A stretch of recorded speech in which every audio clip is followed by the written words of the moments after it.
to human life.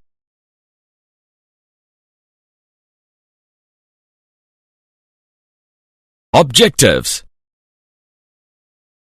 At the end of this lesson, you will be able to explain that microbes are present everywhere.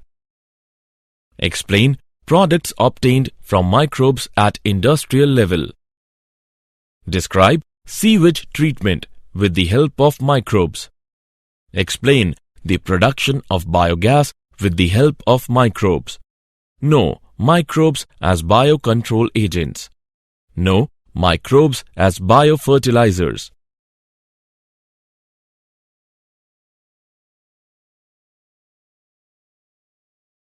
Microbes in household products. Microbes are tiny organisms. They are too tiny to see without a microscope, yet they are